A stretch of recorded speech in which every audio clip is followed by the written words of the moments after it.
kick off this evening with a look at the cinema. I'm not a complicated man. I like cinema. It's beautiful, beautiful cinema. Cinema history come to life. I found my solace in the small cinema I went to every Thursday night. I'm a professor of cinema. I go to the cinema for the stories. There was no competition between the cinema and seminar. I mean, it's not within the realm of conventional cinema. And now, here's Payson Johnson with a cinema review.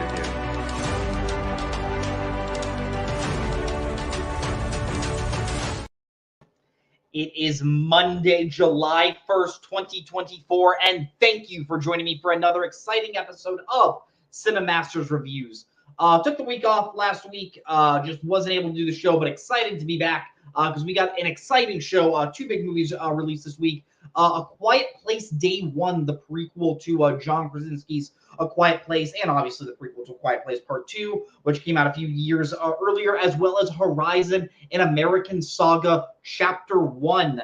Kevin Costner's, the only way to describe this, his magnum opus, if you will. One of the big, we rarely ever see vanity projects of this level be released today. He's releasing a 4-part Western franchise. The first one just came out this weekend.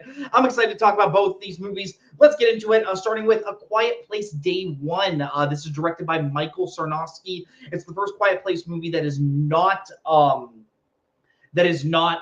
directed by John Krasinski and is not following the family that was played by John Krasinski and Emily Blunt. This one takes place, obviously, 400 days before the events of the first Quiet Place. This one takes place, as you might expect, the day the aliens came down to Earth. Essentially, the only way to describe this movie is you follow Sam, who is a patient who has terminal cancer. She's just living her everyday life. She has a caretaker played by Alex Wolff, who's trying to get her to view the joy in life, and she's just trying to make it through day to day and essentially just survive. And wouldn't you know it, one day meteors come down to Earth, these aliens that can only, that do not have the ability to see, but they have the ability to hear, start attacking people. And she just kind of tries to survive throughout the duration of the film. It sounds like this movie doesn't have like a ton of plot to go by. And I think that is a good description for this movie. What this movie lacks in plot, you can definitely tell it's trying to, it is trying to be that placeholder that a lot of prequels are doing of, let's see where this whole story began. Let's see how you might walk into this movie asking yourself, like, okay, how did these aliens come down? What was life like in this world before the aliens attacked? And I don't think this movie is that interested in telling the story.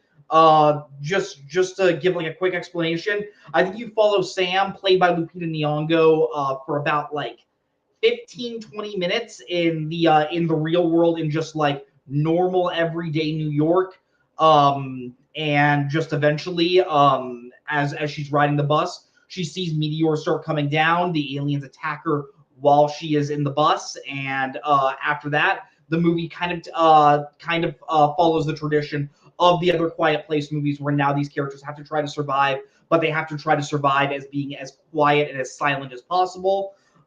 Something I really enjoyed about those first two Quiet Place movies is the daughter of John Krasinski and Emily Blunt's character is deaf.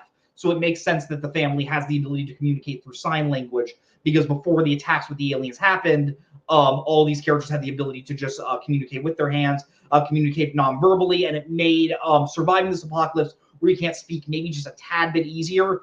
These characters don't have that ability. Obviously, sign language is not something that you just run into someone on the streets that knows it. Most of these characters have to either A, just not talk, or B, just whisper at as quiet of a tone as they can.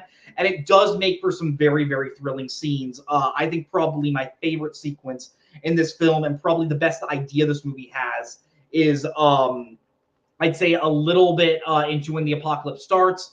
They run into this guy who is just completely panicking and completely hysterical of just like, we're going to die. What are we going to do? There's no hope. And Djimon Hounsou, who's actually in A Quiet Place Part 2, he actually is one of the leaders of the settlements in that movie. So you actually get reintroduced to him. It's not like a super like, oh man, see they got Jaimon Hansu. We can not judge, like movie doesn't stop, so I appreciate that. But Jaimon Hansu is in this movie, and this character has to really tackle with like, what do I do? How do I keep this guy quiet? Do I kill this person to protect every single person around us? Even though I obviously don't want to be a murderer, but if this guy keeps talking, we're all gonna die. So the movie does tackle some interesting elements like that.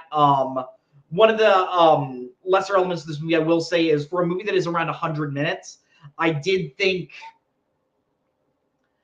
I definitely think it drags on a bit too much, and I think the reason why it feels like it drags on is because it doesn't give you like a ton of reason to care specifically about our main character, except for the fact that Lupita Nyong'o is one of the best actresses working today. Obviously, she's an Oscar winner from 12 Years a Slave. She's been in many other films, always turns in great performances, and she's very, very good here. And I think most of the reason why you are behind this character, why you're enamored by this character, why you want to root for her is because she is so good in this role. But it's not to the level of the family in the first two Quiet Place movies, where it seems like the second you first meet them, you immediately are rooting for them. You see their everyday life. You see how they have to walk around with no shoes. And this movie just doesn't have that pathos that those first two Quiet Place movies had. And I think that was just kind of missing a little. Still ends up being fairly effective, but I do think it would have. I wish it was a little bit more invested in the story without getting into too much spoilers. When the aliens come down, Sam eventually decides, you know what? I'm dying. Like, I'm not going to make it regardless. I want to get across town because there is a place that my dad used to take me to, a restaurant, and I just want to try their food for one last time. And you know what? That is an original premise. I do give them props for that. I wasn't like super invested. She eventually runs into another character played by Joseph Quinn. If you saw Stranger Things, he played Eddie in the Eddie in season 4. He plays like a law student. We don't really know much about him except for when we first meet him. He's just once again just trying to survive. They form like kind of a friendship. And the movie does the most it can with like the limited amount of runtime you have.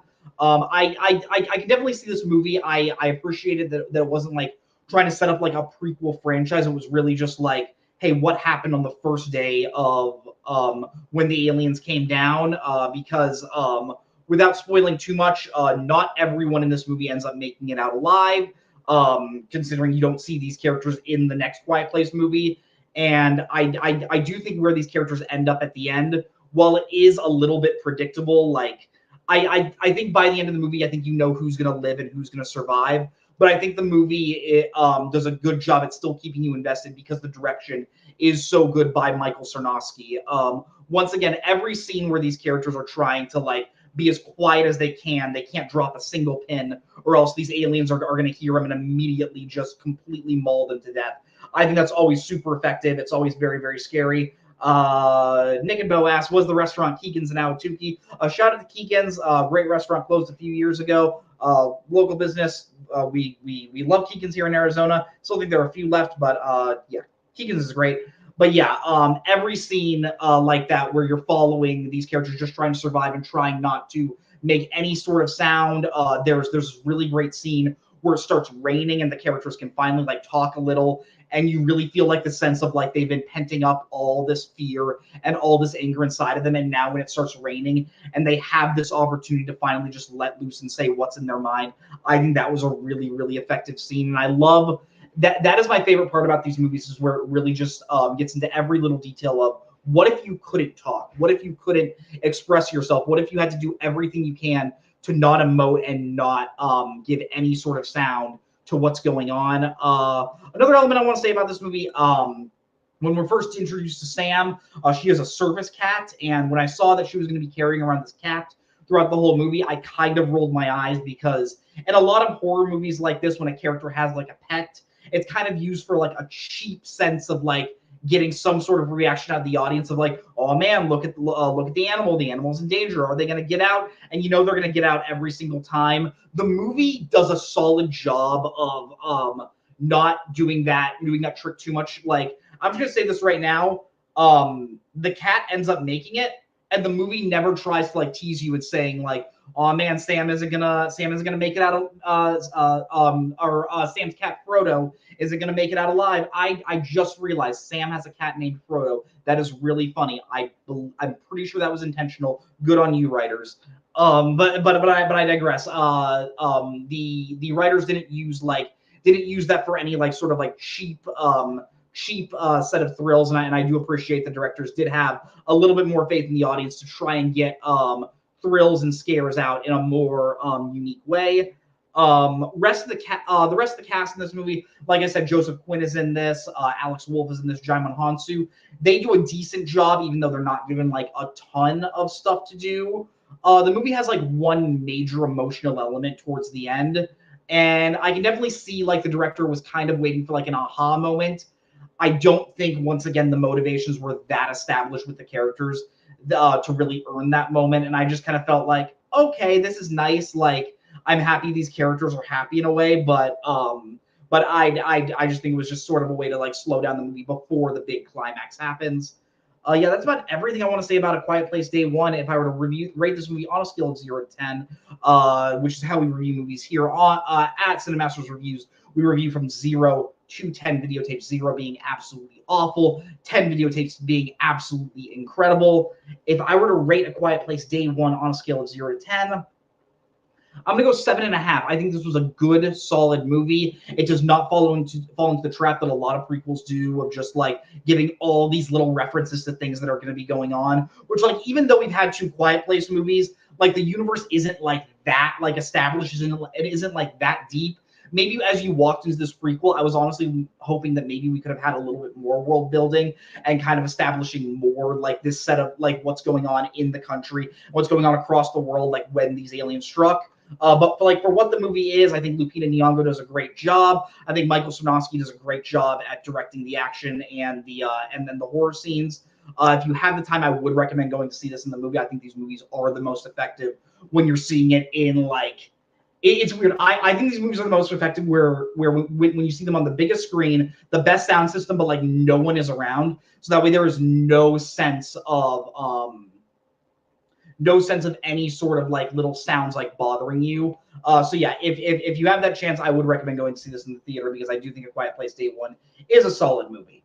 But we're going to move right on to our second review of the night, that being Horizon: An American Saga Chapter 1, directed by Kevin Costner. This is the first film in a planned 4-film saga by Kevin Costner. He already has the second one shot and dated for August 16th of this year. I believe he is filming the third one. Who knows if the fourth one's going to come out? I think it just kind of depends on how these movies come out. But we are for sure at least getting three Horizon films. This is kind of a tough movie to explain because while like a ton of stuff happens in this movie and like you're introduced to a bunch of characters, it's definitely, you can definitely clearly tell it's setting up a bigger universe. This is about a town called Horizon, and it is about characters learning of this town called Horizon, and you see different characters from different parts of the United States. To be clear, this movie takes place in 1859, so around 6 years before the Civil War occurs. You see all these characters essentially learning about this town and how they want to go out west to establish a new society and a new life for themselves. Kevin Costner plays a soldier. Other characters we're introduced to. Sienna Miller plays a woman whose husband and son recently died. Sam Worthington from the Avatar movies plays a corporal in the military that falls in love with Sienna Miller's characters. You're introduced to a ton of characters in this movie, and there are a lot of thoughts I have in this movie. For one, I just want to say it is exciting to see a movie like this get made in general. Nowadays, we are so inundated with just franchise, just sequel after remake, after reboot, after adaptation. It is exciting to see someone like Kevin Costner, who has the cachet, who obviously is an Oscar-winning director for Dances with Wolves, say, you know what, I'm going to leave this TV show that I've been doing for around like 5 or 6 years now, and I am going to go and make, instead of making my own TV show, I'm going to turn this TV show into a giant movie franchise. And I really do applaud him for that, even though I don't think the movie is entirely successful. Like I said, I just listed this movie has a huge cast, has a bunch of characters, but I struggle to remember the motivations and or even like the names of these characters, even after less than 24 hours since I saw it. And I think that is kind of a shame when you have something like this that is a franchise starter because you want to be invested in these characters. You want to see them succeed as they go off and like kind of start their new lives in this town of Horizon. And I wish Costner would have thought a little bit more about making you care about these characters, because that was my major issue with this movie. Is this was a movie I wanted to love, but I couldn't because I just could not get involved in these characters' lives. It was smart. Now, what I will say is I do think it was smart to focus on so many of these stories at once for this movie, instead of being like, okay, so like the best way to describe this is this movie's kind of split up into three parts. You're following characters in Montana, characters in Wyoming, and characters in Kansas, and seeing their lives. And while a part of me throughout this movie was thinking like, should they have just done one movie set on the characters in Montana, one character set on the characters from Wyoming, and one movie set on the characters from Kansas City, or from Kansas. And while I was thinking that, I think it was smart to do it this way, so that way you have all the setup done in this movie, and you see why they're going out to this town and why they're all going to be together, hopefully for the next movie, to see how they interact and how more character drama sort of captures their lives. Because I think getting set up in this movie, while it doesn't make for the greatest first movie, it has the potential to set up a really, really great second movie. I know this was a problem that some people had with the first Dune movie, where they thought it was just all set up. I personally didn't have that problem. I love that movie, but I definitely kind of felt that problem here, where this is just all set up. But if Costner plans on making this just like this giant Western franchise, which I think is exciting to see, like a new movie franchise like this start up, and you rarely ever see like Westerns, let alone get made to this sense of scale. I do think it is exciting for him to say, no, we're taking this movie to set up everything. The next movie, we're going to get more into the story and the details. It just sucks that this movie kind of ends up being a calamity, where it doesn't end up being like that great in detail. Now that's not saying there aren't things about this movie that I don't really like. I think the first 40 minutes in Montana, when we're following Sienna Miller's family, there was a scene early on where you see how her family died, and where she's staying in this village that ends up getting raided by a group of Apache natives. And I think this scene is incredible. Costner knows how to direct just an intense scene. It's really well lit. You feel for these characters that you haven't spent like a ton of time, and you understand that, like, even though you know they're obviously going to die, you feel very emotional watching them perish and watching them make their last stand against these people that obviously they have reasons to be angry, but you don't want to see them just go out and kill these other characters that we've seen their lives throughout this limited time. So I think the first 40 minutes of this movie is excellent, and I wish the rest of the movie did catch up to that. Kevin Costner bills himself as the main character of this movie, which is interesting because he doesn't actually show up until around an hour into the movie. He's essentially the main character of the Wyoming storyline. But I just found it really interesting that he kept himself away from the camera until around an hour into this 3-hour movie. I did want to mention this movie is 3 hours. This movie has a really unique thing for me of like each scene seems to go on like maybe like 2 minutes longer than you would think. And I think that is just like, some people are going to be bothered by that because I think it just shows that like Costner definitely has a big ego, and like you can tell that no one wants to tell this guy no. He's obviously had success in the past, and while a lot of people are going to get annoyed by that, I do love that we do have artists that are just like, no, this is my vision. This is how I want it to be. If you don't like it, tough. But if you do like it, great. This is the story I want to tell. So I do love that he's just like, no, like if I'm not cutting this movie down to like 2 hours, or even like it probably could have been like an hour 40. He's like, no, I want to tell a 3-hour movie. This is everything I want to say in this movie. Get ready for chapter 2. And I really do applaud that. his direction from a technical level, I think, is excellent. He knows how to shoot just the plains of the West in like a really beautiful way. I think the cinematography is excellent. The score by John Debney is wonderful. It's this huge sweeping score that like you rarely ever hear nowadays. Like watching this movie, I felt like I was watching The Searchers, or I was watching Stagecoach, or I was watching Rio Bravo, just other westerns from the classic era. And I do love that he is able to emulate this style so well. Like I said, this movie has a giant cast. Most of the cast is good. The only real weak link of this cast, I think, is Michael Rooker. God bless Michael Rooker. I really do enjoy him. I loved him on The Walking Dead as Merle. He was Yondu in Guardians of the Galaxy. He is so out of place in this movie. And when he first shows up, he has like this big beard, and like it really seems like he would feel like at home in like the Western in this sort of Western. But when it's such like a calming nature throughout the entire movie, and then just Michael Rooker shows out, he just seems so out of place. So I did just want to mention that, like, while most of the performances in this movie are good, Sienna Miller, I think, is probably giving the best performance in the movie, and I'm excited to see where her character goes on in the next film. I do think Michael Rooker does stand out a little. Sam Worthington's in this movie. You can clearly tell he's doing a fake American accent. It doesn't like completely take it out, but you can clearly tell that, like, oh, this is an Australian playing a corporal in the American Army. So I did just want to mention that. But yeah, that is about everything I want to say on Horizon. If I were to rate this movie on a scale of 0 to 10, this is a tricky one to score, but I think I'm going to give it a flat 6. This is a decent film. I think it just gets a passing grade. I hope with watching the rest of the saga of films that I can look back on this one and say, okay, this was necessary what it did, and just getting all the setup and all, I guess, like the homework out of the way before we really get into the juice of the story. I think Costner, there are no notes I can give on to the guy in terms of the technical level, but from a story perspective, I do think it wasn't the most exciting film. I would still recommend seeing this movie in theaters. These are the types of movies that I wish we got more of just like cool adult dramas that aren't based off anything.